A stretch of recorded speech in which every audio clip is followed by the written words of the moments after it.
வணக்கம். நான் சாந்தி வெற்றிவேல். கோவிலுக்கு போனாலும் துன்பம் குறையாது. நிறைய பேருக்கு கோவிலுக்கு போய் எப்படி சாமி கும்பிடணுன்றது தெரியவே தெரியாது. அதுக்கு உங்களுக்கு என் மேலே கோபம் கூட வரலாம். அது எப்படிங்க தெரியாது? போய் வணங்கணுன்றது தெரியாதா? பூஜையை பார்க்கணுன்றது தெரியாதா? எண்ணத்துடைய ஆற்றல் அதிகமாக அங்கே எதிரொலிக்கும். நீங்கள் என்ன நினைக்கிறீங்களோ அதை கோடி மடங்கு கொடுக்கக்கூடிய சக்தி அந்த கோவிலுக்கு இருக்குது. எப்படி அந்த கோவிலுக்கு அவ்வளோ சக்தி இருக்குது அப்படின்னா, அந்த கோவிலில் தினமும் அந்த பூசாரி செய்கிற பூஜைகள், அந்த மந்திரங்கள், இதெல்லாம் அவங்க இறைவன்கிட்ட வச்சிருக்கிற தகடு மூலமாக ஈர்க்கப்படுது. அந்த ஈர்க்கப்படுறது நமக்கு திரும்பவும் ஆற்றலா பெருகி பல்கி நம்மக்கிட்டேயே வருது. அந்த சக்தி நமக்கு வேணும்னா முதல்ல கோவிலுக்கு நம்ம போகிறதுக்கு உண்டான காரணம் தெரிஞ்சுக்கணும். நம்மளை யாராவது அவமானப்படுத்திட்டாலோ, நம்ம தனிமையை உணர்ந்தாலோ, நம்ம சொந்த பந்தத்துக்கிட்ட ஏதாவது பிரச்சனைனாலோ, இல்லை மனசு சரியில்லை, நம்மளை வீட்டில் யாரும் நிம்மதியாக இருக்க விடலை அப்படின்னா நம்ம அந்த கோயிலுக்கு போகிறோம். கண்டிப்பாக நம்ம சந்தோஷமாக இருக்கும்போதோ, நமக்கு பிடிச்ச நிகழ்ச்சியை பார்க்கும்போதோ, நமக்கு ஒரு முக்கியமான வேலை போனால் எனக்கு இவ்வளோ பணம் கிடைக்கும்னு நினைக்கும் போதோ யாரும் சாமியை தேடுறது கிடையாது. துன்பத்தில் தான் தேடுறோம். அப்போ அந்த துன்பத்தில் நீங்கள் எப்படி கும்பிட்டா உங்களுக்கு பலன் கிடைக்கும்ன்றது தான் சொல்ல போகிறேன். நிறைய பேர் கோவிலுக்கு போயிட்டு வந்ததுமே ஒரு விதமான அமைதி, சந்தோஷம், அதுக்கப்புறம் ரொம்ப பேச மாட்டாங்க.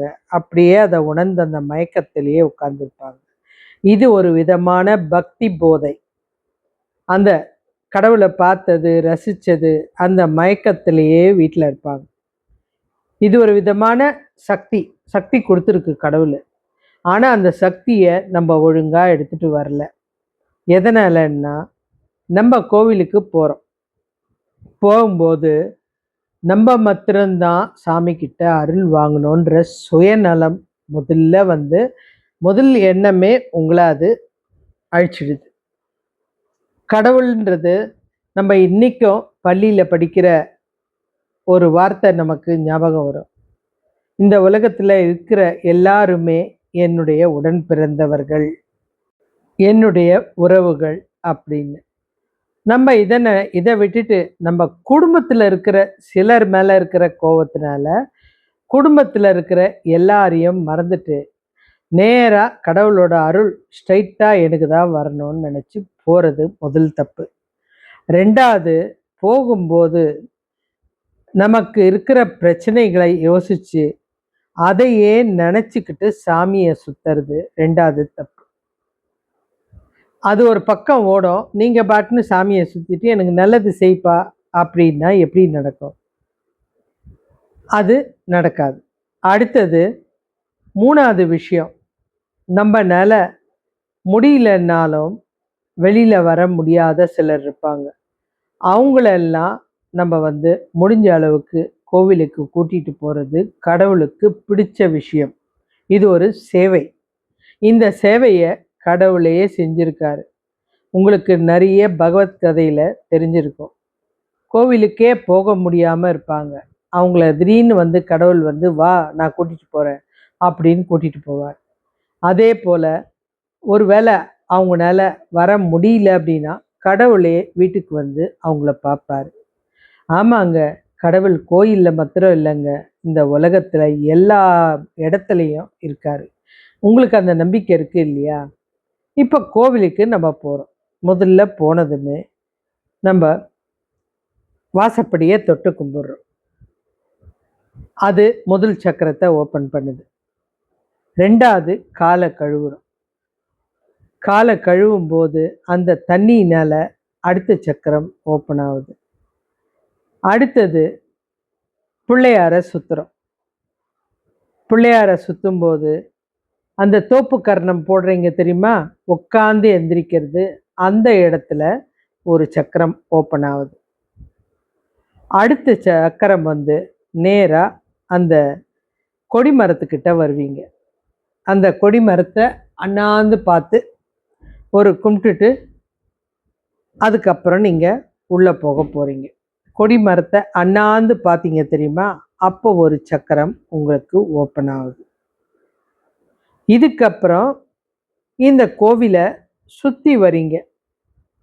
சுற்றி வந்து நீங்கள் ஒவ்வொரு இடமா நிற்கும்போது அந்த ஆற்றல்னால உங்களுக்கிட்ட இருக்கிற மற்ற 3-4 சக்கரம் ஏற்கனவே ஓப்பன் ஆகிடுச்சு. மீதி சக்கரமும் ஓப்பன் ஆகிடும். கடவுளை பார்த்ததுமே ஒரு பக்தி பரவசத்தில் அரோகரா, முருகனுக்கு அரோகரா, ஓம் நமச்சிவாயா, கோவிந்தா கோவிந்தான்னும் போது தொண்டை குழியில் இருக்கிற அந்த சக்கரம் ஓப்பன் ஆகுது. அடுத்தது கடவுளை ஒரே மனசா கண்ணார பார்க்கும்போது நெற்றி பொட்டில் இருக்கிற சக்கரம் ஓப்பன் ஆகுது. முதல்ல குனிஞ்சி தொடும்போது அடி வயிற்றுல இருக்கிறது. அதுக்கு அடுத்தது பிள்ளையார்கிட்ட உட்காந்து எந்திரிக்கும் போது தொப்புள் கிட்ட இருக்கிற சக்கரம். அடுத்தது அண்ணாந்து பார்க்கும்போது நெஞ்சு கூட்டில் இருக்கிற சக்கரம். இந்த கோவிந்தான்னு சொல்லும்போது தொண்டைக்குழியில் இருக்கிற சக்கரம் எல்லாமே ஒன்று ஒன்றா ஓப்பன் ஆகும்.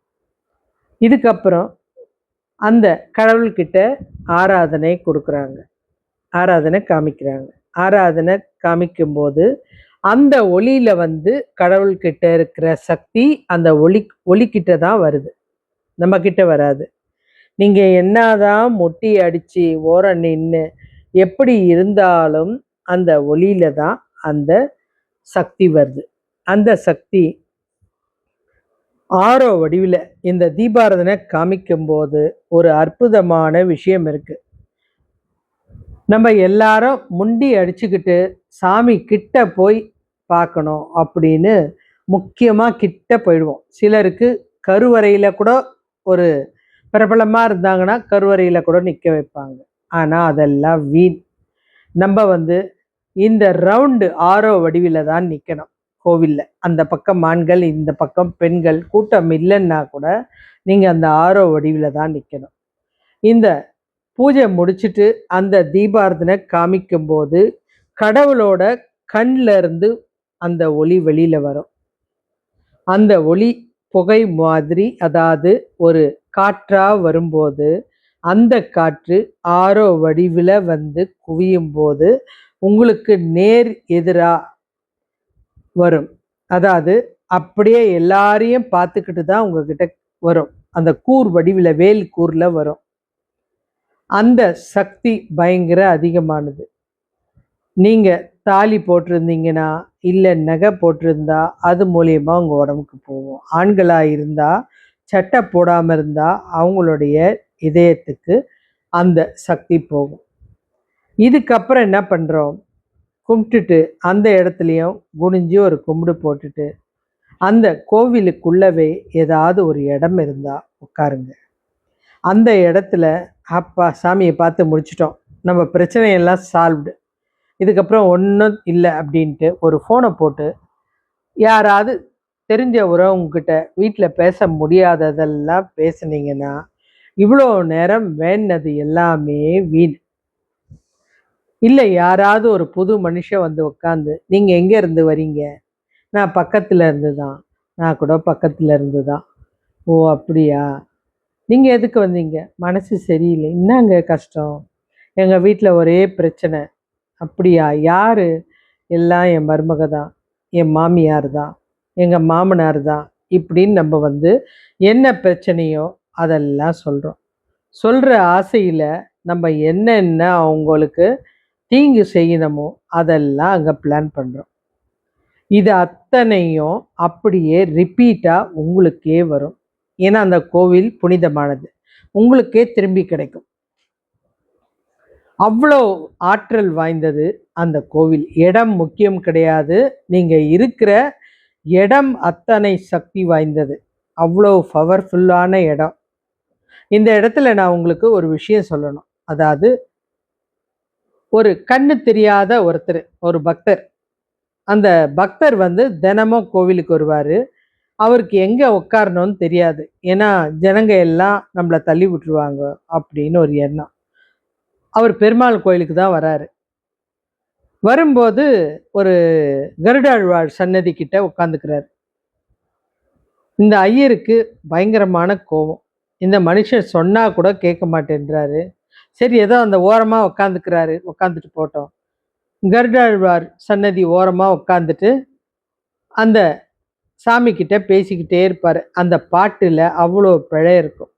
அவர் சொல்ற அந்த கடவுளோட பாடல்ல அவ்வளோ பிழை இருக்கும். அத கேட்கிறவங்க எல்லாம், இவன்லாம் எதுக்கு கோவிலுக்கு வரான்? யார் கூப்பிட்டா? நான்லாம் மந்திரம் தெரிஞ்சவன். இதுல எவ்வளோ தப்பு இருக்கு தெரியுமா? நீங்க எப்படி கூப்பிடுறீங்கன்றது முக்கியம் கிடையாது. அது கடவுள் காதுக்கு கேக்குதான்றது தான் முக்கியம். அதுக்காக தான் இத சொல்றேன். இது தொடர்ச்சியா நடந்துட்டு இருக்கு. இந்த ஐயர் அன்னைக்கு ஆட்கள வச்சு கோவில சுத்தம் பண்றாரு.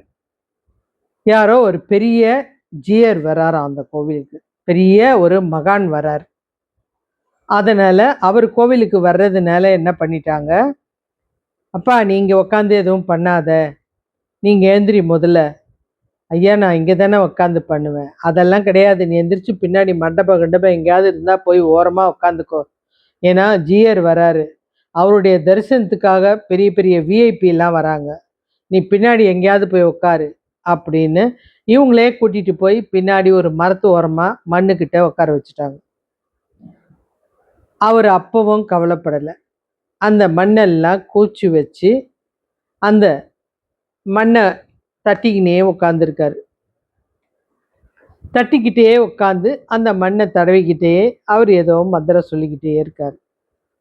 இத பார்த்தவங்களுக்கு ரொம்ப சந்தோஷம். நல்ல வேளை, இந்த ஆள் உட்காந்துருந்தா, எங்க இருந்தா அந்த ஜீயர் தரிசனம் நம்மளுக்கு கிடைக்க போகுது, அப்படின்னு எல்லாரும் நெனச்சுட்டு, சந்தோஷமா கோயிலுக்கு பெரிய பெரிய ஆளுங்கள்லாம் முன்னாடி, ஜீயர் வந்த உடனே டக்குனு நம்ம கண்ல தான் விழணும், அப்படின்னு நிக்கிறாங்க. அடுத்த சில ஆட்கள் வழியிலேயே நின்னுடலாம்.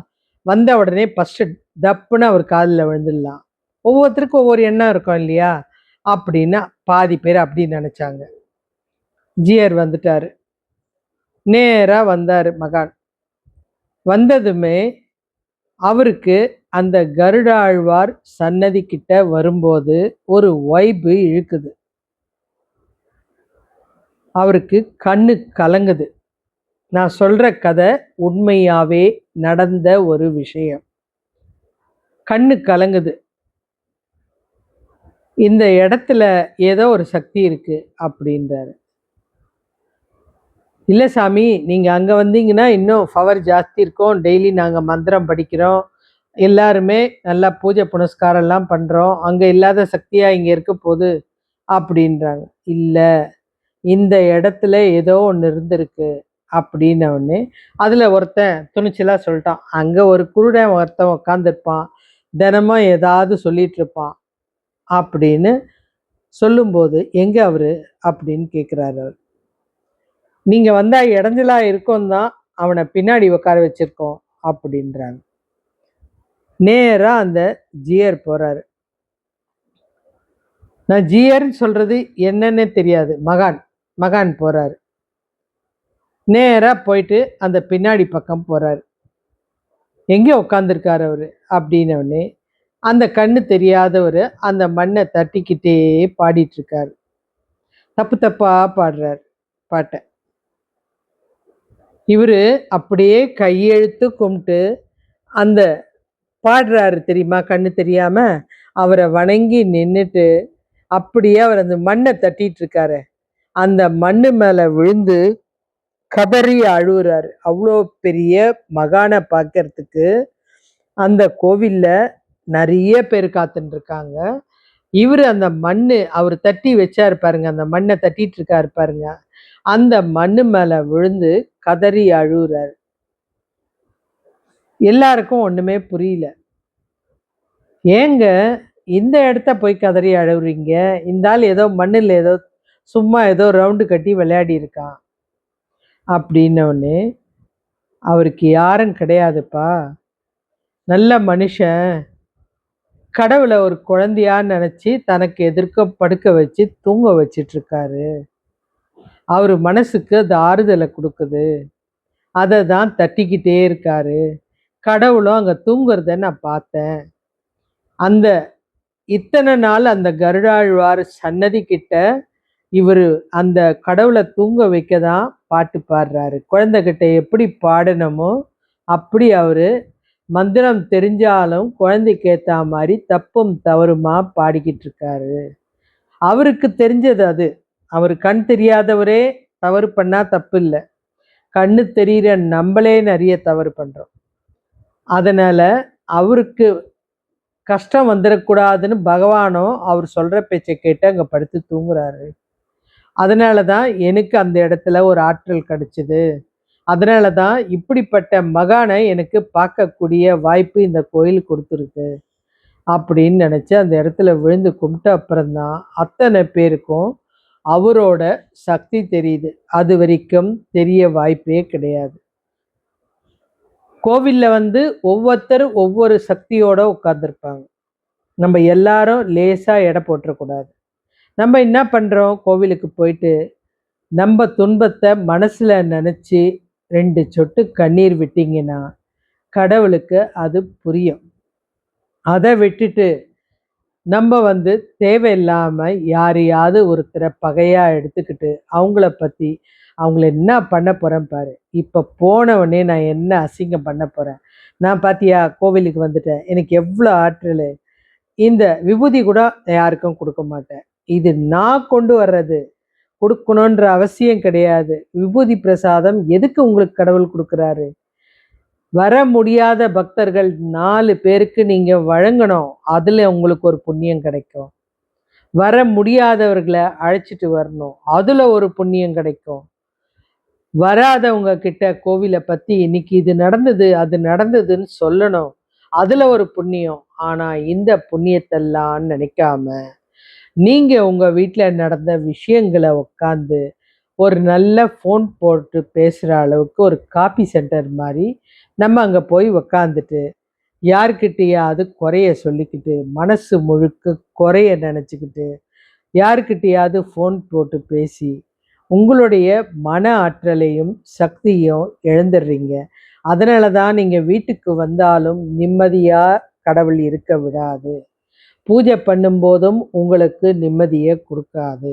நீங்கள் இன்னொருத்தரை அசிங்கப்படுத்தணும்னு நினச்சி பூஜை பண்ண ஆரம்பிச்சிங்கன்னா அந்த சக்தி உங்களுக்கு வர வாய்ப்பே கிடையாது. இது சத்தியமான உண்மை, வேதத்தில் கூறப்பட்ட உண்மை. 4 பேர் நல்லா இருக்கணும்னு நம்ம நினச்சா அந்த 4 பேர் நல்லா இருக்கிறாங்கன்னா நிச்சயமாக அதில் நீங்களும் ஒரு ஆள் நல்லா இருப்பீங்க.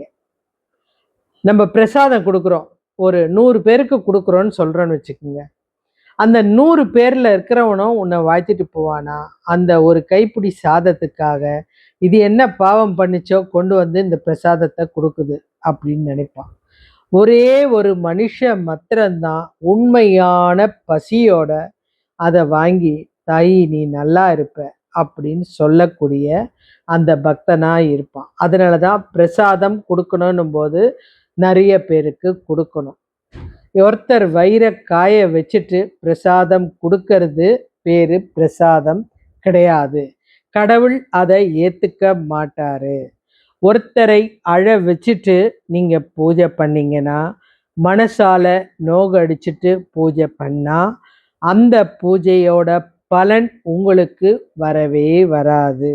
அந்த பூஜை மிகப்பெரிய ஆற்றலாகி உங்களுக்கே திருப்பி தாக்கும். நீங்கள் செய்கிற பூஜை உங்களுக்கே தாக்கும். உங்களுக்கு ஏற்கனவே சொன்னதுதான், ஒரு கடவுளுக்கு அந்த வாசனை போயிடக்கூடாது அப்படின்னு நம்ம மறைச்சி செய்கிற ஒவ்வொரு விஷயமும் கடவுளுக்கு தெரியும்.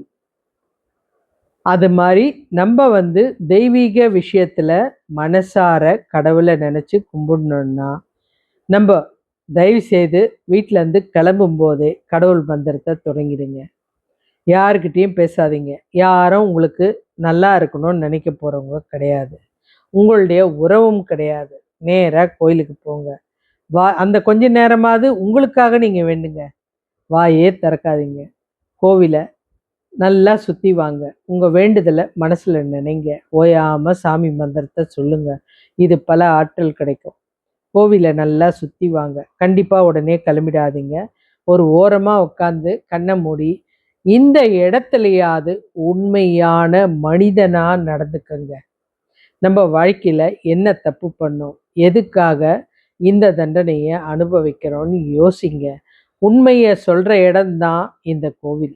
ஆனா நிறைய பேர் அங்க வந்தும் விவாதம் பண்ணிக்கிட்டு, நான் தப்பே பண்ணல, எல்லா தப்பும் அவங்க தான் பண்ணாங்க அப்படின்னு விவாதம் பண்றதுனால தான் நமக்கு பலன் கிடைக்கல.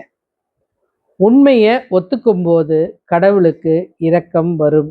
உங்களுக்கு ஒரு மாற்றத்தை கடவுள் கொடுக்கும். இன்னொரு வாட்டி பண்ணாத. கோவிலுக்கு போயிட்டு வந்துட்டு வீட்டுக்கு வந்ததுமே உங்களுடைய பழைய திமிரோ பழைய ஆணவமோ திரும்பவும் வந்துச்சுன்னா அது நீங்கள் கோயிலுக்கு போனதுடைய புண்ணியம் கிடையாது. மற்றவங்களுக்கு என்ன தோணும், சாமி வந்து இவங்களுக்கு ஏன் இந்த அளவுக்கு சக்தியை கொடுக்குது, இவங்க வெறும் கெட்ட செயலை மாத்திரம் செய்கிற அளவுக்கு இவ்வளோ பலமாக ஏன் வச்சிருக்கு, ஏன் இறைவா அப்படின்னு நினச்சா அந்த கடவுளுக்கே வேதனையாயிடும். ஆனால் அதே மனுஷங்க என்ன பண்ணுறாங்கன்னு தெரில, அவங்கக்கிட்ட நிறைய மாற்றம்.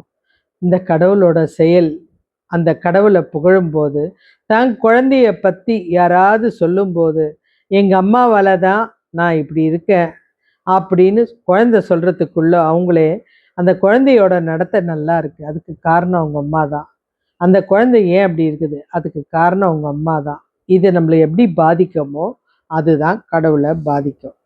நீங்கள் இதை நல்லா புரிஞ்சுக்கிட்டீங்கன்னா கோவிலுக்கு போனால் உங்களை மாத்திரம் நினைங்க. நீங்கள் ஏதாவது தப்பு பண்ணியிருந்தீங்கன்னா, நான் இன்னைக்கு இந்த வேலை பண்ணியிருக்கக்கூடாது, எவ்வளோ பெரிய பாவமான செயல், என்னை மன்னிச்சிரு இறைவா அப்படின்னு வேண்டிக்கங்க. வந்துட்டு திரும்பவும் அந்த தப்பை வேறு ஆங்கிளில் பண்ணாதீங்க. அது உங்களுக்கு அவமானம்ன்றதை விட கடவுளுக்கு மன உளைச்சல், உங்களை நிம்மதியாகவே இருக்க விடாது. நான் சொன்ன முறையில் நீங்கள் கோயிலுக்கு போய் ஆண்டவனை வேண்டி உங்களுடைய பலனை பெற்றுன்னு வாங்க. வீட்டுக்கு வந்து அமைதியாக அதை ரசித்து நினைங்க. சக்தி கிடைக்கும்.